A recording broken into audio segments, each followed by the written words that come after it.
կաթողիկոսի բացակայությամբ տեղի կարող է ունենալ եւ ինչպես ապահովել։ Ասեմ ձեզ, բոլորիդ քաչ հայտնի է, որ երեք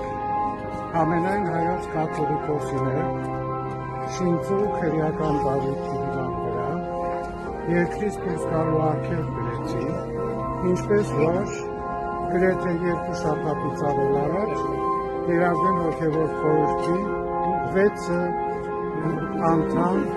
եպիսկոպոսների, արքեպիսկոպոսների վրա նույն այդ բավիճի հիման վրա, որոնցից մեկը ես եւ ամեն բարագային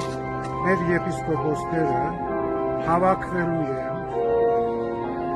Ավստրիայում։ Բնականաբար ամենայն հայոց կաթողիկոսի բացակայությամբ փոքրինչ փոխվում է եպիսկոպոսալ ժողովի կարգավիճակը։ Այն դառնում է եպիսկոպոսած հավաք, որտեղ մեր եպիսկոպոսները միևնույն է հավաքվելու են եւ քննարկելու են զանազան հարցեր ուղղող մեր եկեղեցու եւ հատկապես այսօրվա իրավիճակների հետ։ Որևէ մեկը չի կարող արգելք դնել մեր եպիսկոպոսներին որևէ տեղ հավաքվել եւ նույնիսկ ոչ միայն հավաք, այլև ամենայն հայոց կաթողիկոսի գլխավորությամբ եպիսկոպոսած ժողով անելու։ Այդ մտածածին,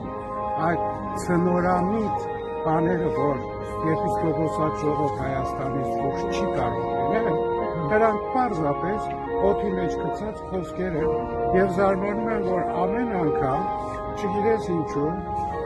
մի խումբ ապիկարներ ուզում են մեր ժողովրդի պարզապես տկարամիտի եւ հիմարի տեղ դնել, բայց մեր ժողովուրդը շատ լավ հասկանում է այդ ամենը։